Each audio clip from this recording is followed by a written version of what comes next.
Hello everybody, welcome back to another video.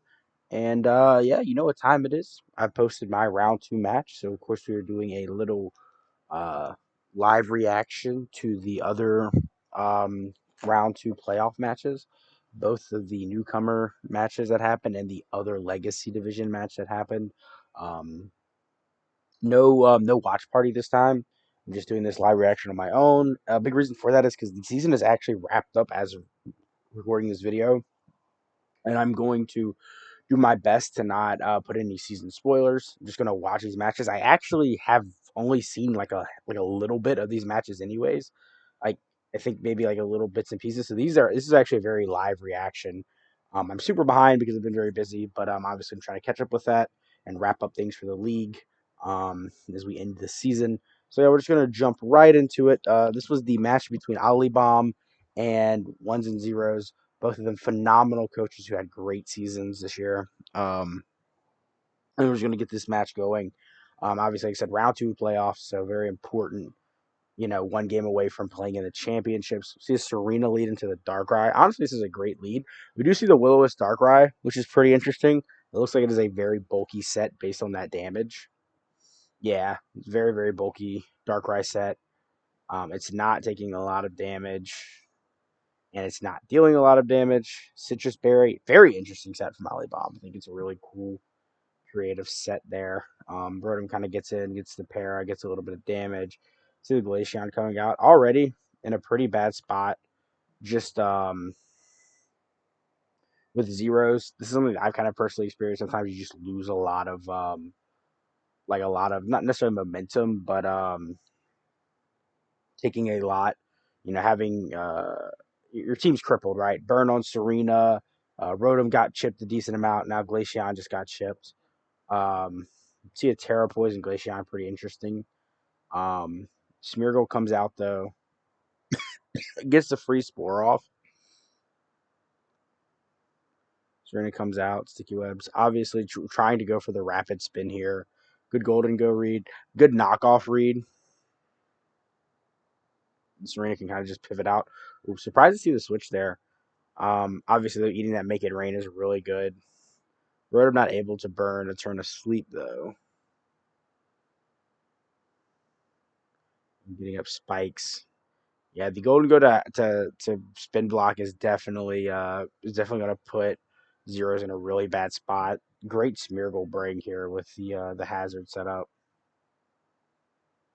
Also, this Smeargle being faster than Rotom, super unfortunate for Zeros. Very good wake up though. Darkrai comes in, gets sacked. Smeargle comes back in. Misses the Ceaseless Edge. I would have Volt Switch there, honestly. Oh, actually, I don't know. Volt Switching there potentially was really bad. It opened up something to come in unnecessarily and take unnecessary spike damage. So actually, I don't disagree with that at all. Um, Rotom doing actually putting in a lot of work here though. No para though on the Tauros. Weezing comes out, getting some spikes above your own. That's honestly, I like that a lot. Ooh, that was that a.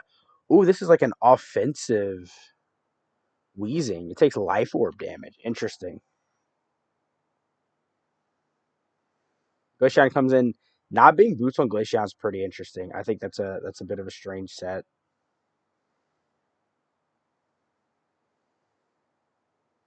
Inteleon pretty much is going to get sacked here. I'm pretty sure it'll be slower. Oh, actually, well, no, gets the Wish Pass. Oh, nice. Was faster than Golden Go, but this Golden Go is very bulky, and this isn't like Dark Pulse Inteleon. See the recover set. Ollie has brought like I don't want to say the same set on Golden Go, but he has brought this very bulky Golden Go set like every week, which is pretty interesting. It's not a bad set by any means. Um, Zero's in a really, really tough position right here. Glaceon, like I said, not having boost on this Glaceon, I feel like it was definitely a an odd choice. It's not something I ever want to like have on Glaceon, like not have on Glaceon, basically. Um, you're weak to hazards when you come in. Like, your hazard clear isn't the greatest. You're weak to hazards when you enter, and then anytime you bring your Glaceon back in, um, you risk getting, hit by hazards.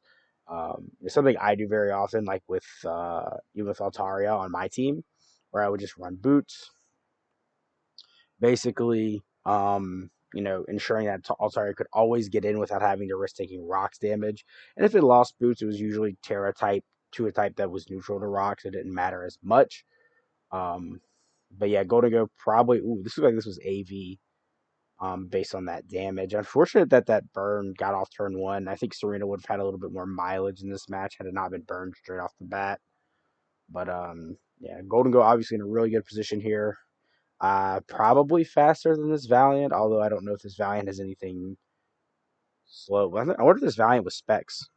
It's interesting. It wasn't booster. And it was slower than Golden Go. This Golden Go speed was kind of weird because it was slower than Inteleon, but faster than Valiant. Not that that's impossible to do, but I don't know if it was specifically spec to be faster than -1 Iron Valiant, but was also just slower than -1 Inteleon. It's very possible. But yeah, great turnaround from Ali. He just kind of had the setup with the hazard stack from Speargle, ran this defensive support Darkrai, and then just kind of let Golden Go sweep set up. Um, Zeros didn't have like great answers for it. His Rotom Heat was his best answer, and he let that get eaten, or let the Tauros eat that up. I honestly, yeah, thinking that like Rotom should have been switched out in that instance, shouldn't have taken that damage. Probably found a better sack. You have the Serena right there. Actually, no, not Serena. I was Overquill still alive at that point. I can't remember. I don't think it was. Um, but yeah, probably something else besides that. Want to keep Serena around for rapid spin. Definitely not worth sacking there. But yeah, GG's to Alibam making his way to finals. And then we have our other newcomer division match, 13th guy versus Nixie. Um, Also, two great coaches who obviously have had a phenomenal season. We do see the Tyranitar lead, assuming Quillfish comes out. Should be free hazards. Yep.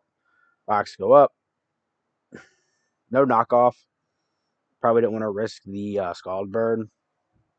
Rocky Elbow to Moongus pretty nice. We can, going right out into the rocks and Kyurem, very bad. Kyurem already Kyurem very threatening Mon. Freeze Dry is obviously going to do a bunch here. Wow. Oh, this has to be AV. It only did 41%. That has to be max special defense AB. Honestly, would expect the Tyranitar to come out first. Ooh, turn one freeze though. Into his lefty T-Tar, which is great. Tusk comes in, can get a free spin, um, which is great for Kyurem. But honestly, I mean, I like Nixie's matchup into the Kyurem. At first, his team was very Ice Weak, which he has. He technically has 4 Kyurem Weak Mons. But seeing how much that AV did, I'm guessing this isn't specs based on that damage. Um, and then obviously Zama's pretty bulky and is faster if it's not scarfed, and then T-Tar will eat it up. So pretty well played. Nice switch. You're predicting the rapid spin, getting some chip on the Tusk. Tusk gets its own rocks up. It's slept. Pretty free. Quillfish switch in. Nice pivot for some regenerator. Little regenerator core 2 here from Nixie. Super annoying. We do see the toxic spikes come up. Um, T-Tar, good switch into T-Tar. Can be toxic. We do see some hazard stack though from 13th guy. Quillfish health is obviously super limited in this matchup. It could run pain split, but obviously sand plus hazard will wear it down. We do have wish support from Mola as always. Moongus comes in, absorbs the toxic spikes, pretty good. Make sure that Pokemon like Slowbro and Zama aren't limited. The Thunders come out. It is Boots, which is really good. It's a really good position. This Mon threatens. Does a decent amount of damage here. Threatens 13th guy pretty well. Doesn't have like great switch-ins to it besides Tusk, who is asleep and obviously doesn't want to eat like a grass knot. Good para on the save. Don't know what move it was going for there. Don't know if any move right there was super beneficial. Obviously the screens being up sucks, but this Swim's guy can get some decent damage off. 13th guy's team doesn't deal with it very well. So two very good, special, hard-hitting special attackers that 13th guy doesn't deal with. Obviously, Mola has been a mon that he's kind of crutched himself on this season. So having two hard-hitting special attackers that are super effective against it is definitely not good for the Mola. T-Star pivot in to get some chip. Great Tusk switches in, obviously threatens T-Tar a lot. Screens are gone.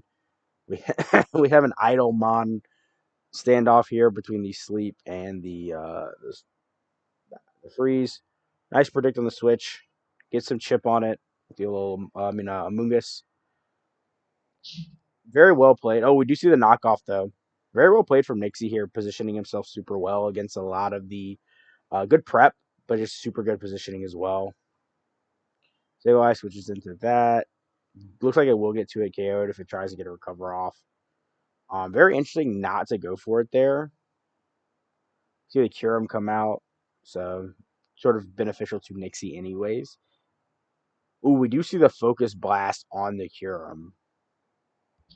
Curum is getting chipped down a lot though, which is really good. It's the main offense. It definitely seems like this is a very bulky team for 13th guy, pretty much running 4 defensive mons. With this more support style Tusk knockoff body press. So obviously, I feel like that there's not a lot of offensive pressure on 13th guy's team right now. I feel like is going to be the downfall. And his defensive mons are just so easily broken because this is just be a very easy psychic or I don't know if he was reading a switch there. Interesting. I would just click psychic there regardless. I would say either psychic or grass knot. We do see the Rendo Berry, but it is not enough. So Thunder's able to kill through Rendo Berry. Great Tusk does a great bring by 13th guy. Personally would have thought Psychic might be a little bit better. It's a shame that Citar has not thawed. I don't know how many turns it's been on the field where it could have thawed. Hasn't yet, but I do like the pivoting in, realizing that it's as long as it is frozen, is sort of dead weight on your team, and getting up that sandstorm pressure, that little bit of chip for 13th guy's team is definitely worth it. This is up there. We do a wish. This is not good for Nixie. The wish support for 13th guy has always been really, really problematic. As you see the Quillfish now come out. We do see D-Star finally get thawed. Gets rocks up though, which is nice. Oh, does get poisoned this turn, so T-Tar is now on a timer. Good knockoff though, get rid of the EV Light. T-Tar is doing a lot of work here, even though it's been frozen, which is really good. Yep, pretty free Thunderous. Like I said, puts a lot of pressure. Yep, puts a lot of pressure on 13th guy's team. See the Flash Cannon. Yeah, this is a great bring. We do see the Prankster light screen go off. Do we see a recover on the Sableye? The only move it clicked was light screen. Pretty crazy. I'm thinking this Curum is probably Scarf based on damage and the way that it came out this turn. Basically just on a timer, and there's not much this guy can do. Very well played here. Were these dual scarves? Scarf Whimsy? Interesting. That is the case. Yep. See the moves come out. Ooh, wow. Oh, that okay. That explains. That was not a Mola. Was that that X did a lot. I didn't even know the Mon got that move. Ooh, okay. Agility Zoroark. This is interesting. I like the fun set. I'm a huge fan of like Toxic Spike, like kind of I'll say hazard stack, but like status stacking. Um, Obviously like didn't have a lot, but potential burns from Mola, toxic. We did see a freeze go off earlier. With this really fun set. I like this set. Oof, dang, he still ate that up. Basically, yep. And a little Molas and unfortunately that life orb. That's why I don't like life orb as an item. Um, yeah, that life orb basically put 13th guy in a spot where he just loses to the Thunderous. Thunderous, great bring, did phenomenal this game, just basically broke everything open. A lot of hacks. We saw some Thunderbolt paras. We saw some freezes. We saw some other random stuff.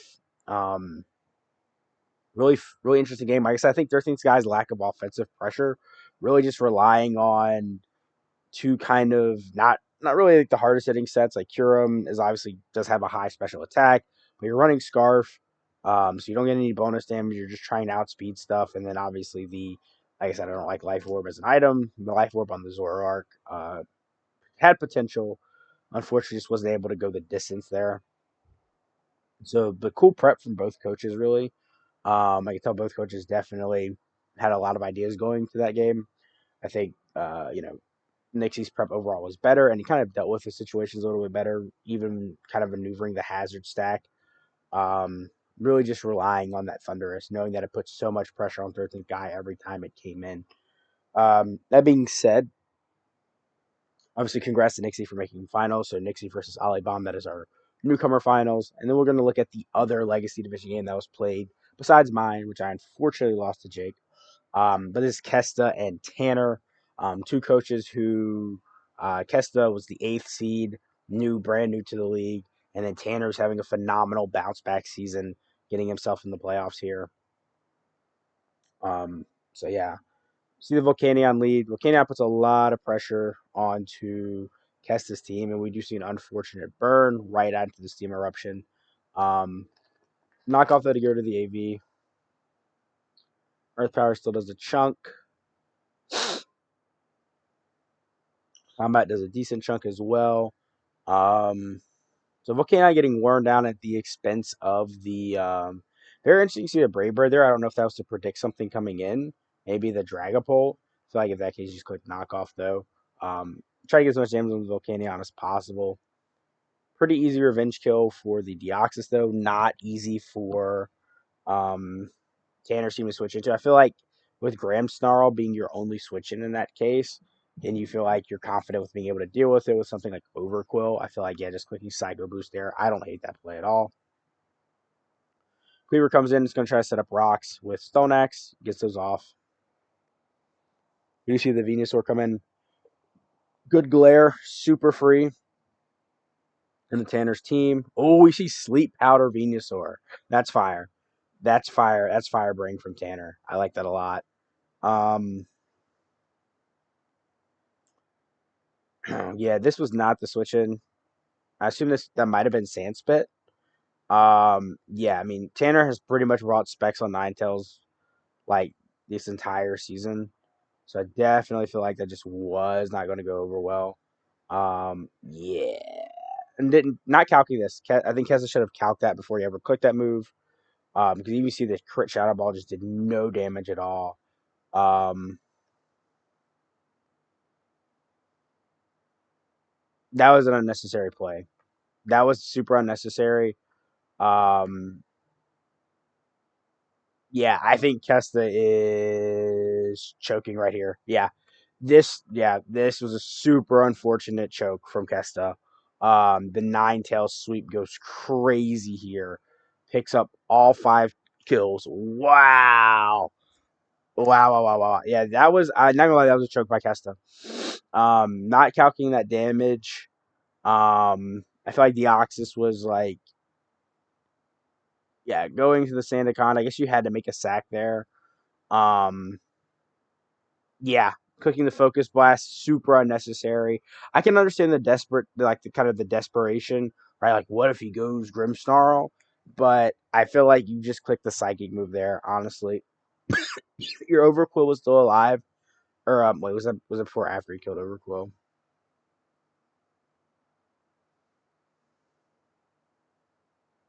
Who was Africa? No, Overquill is still alive. Yeah. So I feel like I said, that same play current. You just go into Overquill. It's super free. He doesn't have mons that want to switch into Overquill anyways. So I feel like you just go Overquill anytime Grimmsnarl comes out. The worst thing it does is maybe set up screens. Yeah, so that was super unfortunate on Kesta's behalf. I feel like that was definitely a choke. Um, Crazy to see his run come to an end. I thought he had a chance to really go all the way to finals. So it is Tanner and Jake in the Legacy Division finals. Kind of a super anticlimactic battle. there with the Super Nine Tails Goob. Um, we had some playoff mons show off. I mean, we had the Golden go crazy.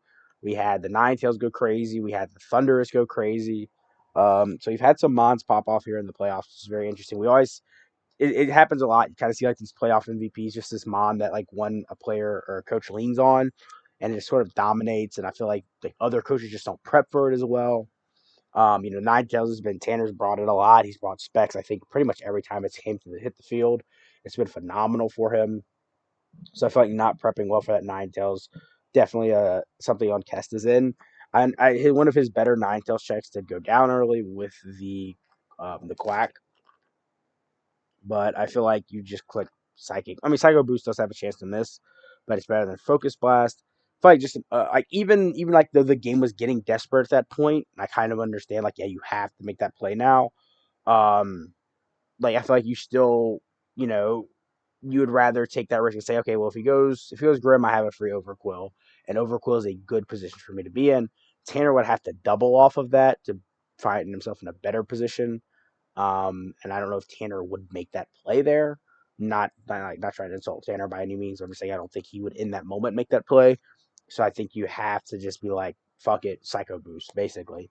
Either way, GG's to Kesta, Tanner, Jake. That's our Legacy Division finals.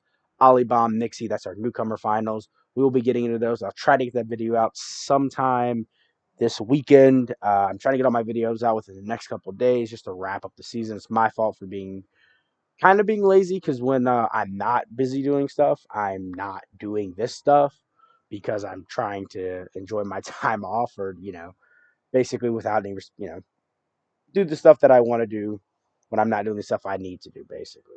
And so I've just kind of put this on the back burner and just figured I'd get to it when I got to it. So now I'm getting to it finally. But yeah, shout out to all my coaches who made this far. We'll be looking at those final matches. Super hyped for them. Be another pretty live reaction. Haven't really seen those yet.